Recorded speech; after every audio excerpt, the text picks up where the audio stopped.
About 6 months ago, we just bought a brand new Tesla Model 3 to add to our long-term fleet. And I am here to tell you, it is better than the old one. And we were very excited to have it in our garage. It is by far the best handling, most comfortable Model 3 yet. And it's been a great car in that time.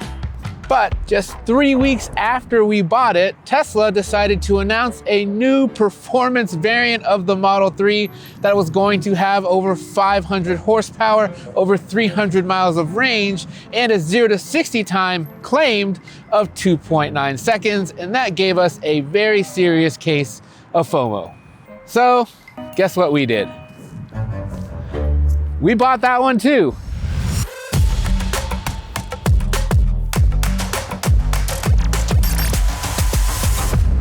We're here at the Edmunds test track where we're gonna hook up all of our instruments to the new Model 3 Performance and see if it can live up to its billing as perhaps the performance bargain of the century. And then after that, we're going to put it on the Edmunds EV range test to see just how far it'll go on a full charge.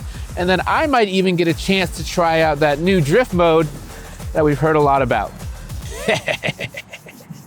Up first, we did our acceleration runs with the battery charged up to full, and the results were extremely impressive. Launching the Model 3 Performance is super simple. You just slam on the accelerator pedal and the sedan gets moving in a hurry as 0 to 60 miles an hour passes in just 3 seconds flat, putting the Model 3 Performance in some illustrious company. And the Tesla doesn't let up as its quarter-mile time is just as mind-boggling.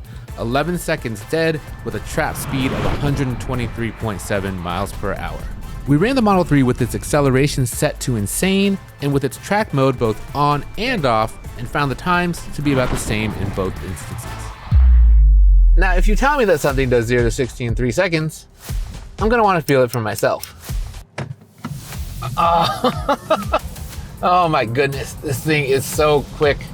510 horsepower, 547 pounds-feet of torque. That's a lot more power and torque than the standard car and the last version of the Model 3 Performance as well. Oof.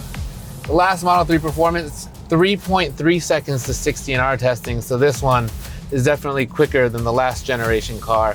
Tesla has a claimed 0 to 60 time of 2.9 seconds, but that includes a rollout, so the fact that we were able to get close to that with a standing 0 to 60, quite impressive. Now, to add some context to those numbers, here are a few of the other vehicles we've had here at our track that have done 0 to 60 in 3 seconds. Things like the BMW M8 Competition, and even the Lamborghini Huracan STO. And if you look at the prices of those vehicles, they are all well above 6 figures, and in the case of the Lamborghini, nearly $400,000. So the amount of speed that you're getting for this vehicle with its price tag of just under $60,000 is a lot of speed for not a lot of money. Man, this thing is quick. Braking performance was good, but not as mind-blowing as the acceleration numbers. It stopped in 109 feet from 60 miles an hour, which is 1 foot shorter than its main competition, the Hyundai Ioniq 5N. It also pulled 0.97 G on our Skidpad on its staggered Pirelli P0 Elect summer tires, and that's a bit worse than the Ioniq 5N's 1.00 G. We were wishing for a bit more out of the Model 3 Performance in both of these tests, especially since it weighs about 800 pounds less than the Hyundai. It's also worth noting that after putting the Model 3 Performance through our testing battery and around 12 laps on our handling course, the battery had already depleted all the way down to 50%. So if you plan on driving the Model 3 Performance hard, just be aware that your juice might not get you as far as you think it would. The first thing that we were really excited to try out in our Model 3 Performance is the drift mode. So that's why we're here on our low friction handling course, because who doesn't love a bit of drifting? The Model 3 Performance isn't the only electric all-wheel drive performance vehicle with a mode like this. The Ioniq 5N and EV6 GT, notably, also have a mode where they can send all that torque to the rear wheels. But what makes the Model 3 unique is that you get a slider where you can actually control that torque in 5% increments. I'm not really sure why you would need that, but we're testing out the drift mode right now, which sends 100% of the torque to the rear and turns the stability control all the way off. I spoke to our director of testing, Jonathan L. Fallen, and he did the testing for this vehicle, and he said that when he was on the skid pad, he tried out all the different torque modes, but to him they kind of felt the same, which was a bit curious. And so then we actually ran the 0 to 60 test, all-wheel drive, and then we ran it with 100% front and 100% rear. And oddly, those times they all kind of lined up. They were within 1/10 of a second to each other, and they should be, you know, pretty different if you're sending all that power to just the rear motor or just the front motor. So he had the sneaking suspicion this vehicle in its drift mode is still sending some power to the front wheels. And it's not like a pure drift mode like we sort of had in the Ioniq 5N, which really felt like a rear wheel drive car. This course is set up to allow these vehicles to oversteer, and you should be able to string these corners together. But here, I'm noticing that there's, understeer. This thing still really kind of drives and behaves in some ways like an all-wheel drive car. Like when I get on the throttle to try to keep the skid going, it's actually snapping me back into place, and I'm having a lot of trouble stringing these corners together. I'm having to use a lot more steering and a lot more brakes than I really anticipated having to. Well, see, even there's tons of understeer. So this drift mode, it's not like really a drift mode because you're still getting power to the front. It's not quite the drift machine that it was promised to be. It's just really not quite doing what you want it to. But let's see how she does on the big handling horse.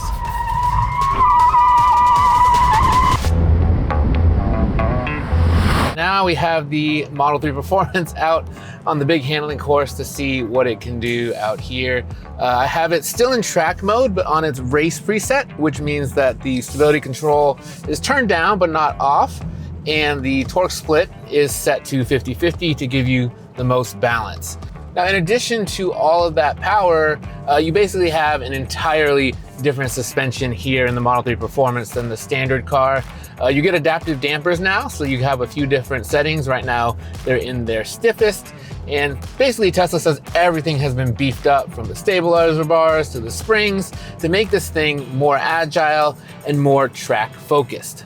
The standard Model 3 is pretty great to drive on the street, but out here on our handling course, it sort of falls apart a little bit because it's just a little bit too soft and it lacks some of the sharpness that you want, even though that car is also pretty quick. I would say that the 3 Performance feels a lot more dynamic around our handling course. The stiffer suspension means that you have less of the weight getting out over the front tires, so it feels a lot more stable under braking especially, and on turn-in on a corner like this where you really needed to hold a line, it does a much better job than the standard car. This being an all-wheel drive vehicle and, you know, weighing what it does, you do get understeer. So the nose can get a touch pushy when you're really trying to throw it into a corner. The understeer doesn't really come as a result of sloppiness, and it's never really surprising. It's actually a pretty composed vehicle when it starts to push on you, and you can actually sort of, even when it does push a little bit, turn the wheel in a touch more and try to give a little throttle. And the rear end will kick out just a touch on you, and you're then headed back in the right direction. Now, the obvious measuring stick for this vehicle when it comes to driving around a circuit like this is the Hyundai Ioniq 5N, and I think that the Ioniq 5N, even though it is a touch slower to 60 miles an hour, the Ioniq 5N is just a lot more fun. Honestly, on a circuit, this is probably the most fun EV I've ever driven. Not that the Model 3 Performance isn't fun, but the 5N just puts a smile on your face constantly, especially with its steering and the way that it handles the corner. This thing, the steering, you have 3 different weights that you can change how heavy it feels, but I wish that you had a setting where you could add some feedback to it because it's pretty numb. You're not getting feedback at all from the front wheels, so there's a bit of vagueness to it that the Ioniq 5N just sort of irons out. So if I was picking between the two to have a vehicle to drive out here, I would definitely pick the Hyundai. And that's not to say that this Model 3 Performance isn't impressive, because again, it's got all that power and all that straight line speed. So when you come out here to straightaway like this and you put your foot into it, it gets up and goes in a hurry. This chicane I was hitting at about 95 miles an hour, even in a vehicle like the M8. Hit that in basically triple digits here in the Model 3 Performance. One other thing I really enjoy about this Model 3 Performance is that when you're in track mode, you get this very cool screen here that shows you the temperature and things of different components. So I can actually see the temperature of my brakes, of each of the electric motors and the battery. And one thing that we have noticed is that out here on our handling course, if you do push it hard, the brake temps, they go up really quick. So you don't have anything on this vehicle, like a carbon ceramic brake package. That's something that you'll find, on expensive vehicles, and definitely not ones in this price range. But if you are planning to take it to any track day or an autocross, just know that you're going to need to take some brakes to cool those brakes. Now, last week I put the Model 3 Performance on the soon-to-be world-famous Edmunds EV range test to see how its range would stack up against the competition, and of course the Model 3 long range, which got 338 miles on our test. Now, performance vehicles as a whole have sort of struggled on our test, and that's because when you have more power from more powerful motors, grippier tires, all that stuff really hurts range. So the last Model 3 Performance only covered about 250 miles on the Edmunds range test, and that number is actually pretty analogous to what you're gonna get in a lot of the performance EVs nowadays. That's right around where the Ioniq 5N is, the AMG EQE, even the Kia EV6 GT comes in slightly below that. But here in this new Model 3 Performance, according to Tesla and the EPA, the range estimate for this vehicle is 303 miles. And when we put it on our loop, it actually beat that slightly, and it came in at 306 miles, which is fantastic range for the amount of performance that you're getting. It seems that by going from the long range to the performance, you're only giving up about 30 miles or so. And for the performance that you gain, for some people, it will definitely be worth it. And it's a really impressive result for a performance EV. The Model 3 Performance also adopts all of the goodies and niceties that we enjoyed so much in the Model 3 long range. They made that 300-mile range test a lot more pleasant.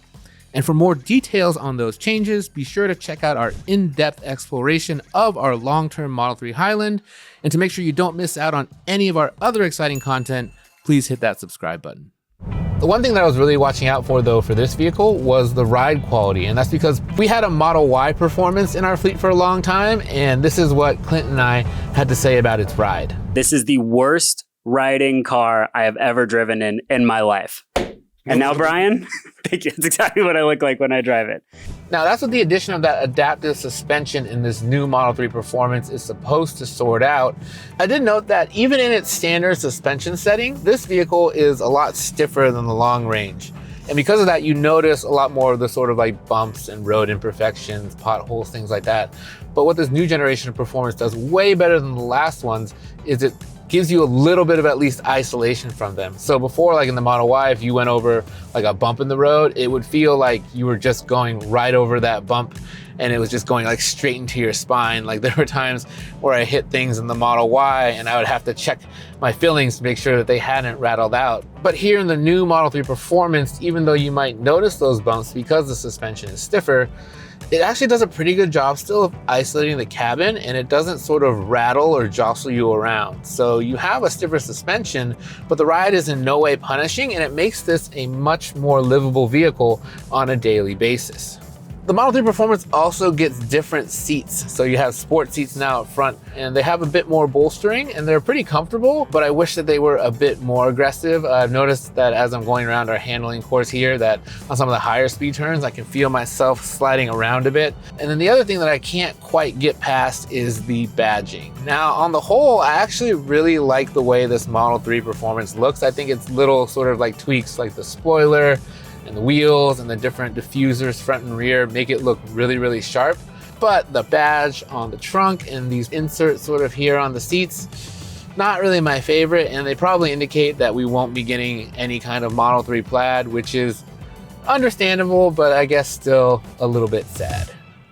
So what to make of the new Model 3 Performance? The first thing that jumps out is, of course, the performance. You're getting so much speed for your money that there's really no comparison for it. The only vehicle that is remotely in its price range that also goes this fast is a Model S Performance. Otherwise, if you want to go 0 to 60 in anywhere near this time, you're going to have to end up in the six-figure range. Now, the second thing we want to note is that even though this is an extremely fast car, is it an extremely fun car? that matter is still up for debate. I would say that there are two EVs in particular that I enjoy driving more than the Model 3 Performance, the Ioniq 5N and the Porsche Taycan. But that's pretty illustrious company for this Tesla to be in, and I also really enjoy the fact that now you can get a performance version of the Model 3 or the Model Y, and it doesn't ride like absolute doo-doo. This is the most livable performance version of a car that Tesla has ever made, and yes, it's a bit stiff, but again, the isolation from those road imperfections is quite good, and you also don't have to sacrifice a ton of range. Now, this again cost us just under $60,000, and there is one rub if you are looking to pick up a Model 3 Performance for yourself, and that has to do with the federal tax credit. This vehicle does technically apply to it, but it does have a price cap. You can't option it above $55,000, or you won't qualify for that tax credit anymore. And this vehicle, probably not coincidentally, starts at just under that threshold. However, everything that you want to add to the Tesla costs a little bit of money, and that includes the paint colors. So if you want a Model 3 Performance that isn't gray, all of those colors actually push it just above the threshold, and then you don't qualify for the tax credits. So our suggestion would be that if you're wanting to pick one of these up, go with the gray, maybe put a wrap on it in the color that you want, and make sure that it still qualifies for that tax credit. So we're very excited to have this new Model 3 Performance in our garage, even more excited than we were to add the long range, because we think that it's gonna go to U-Drags, and we think it's gonna do really, really well. Thanks for watching.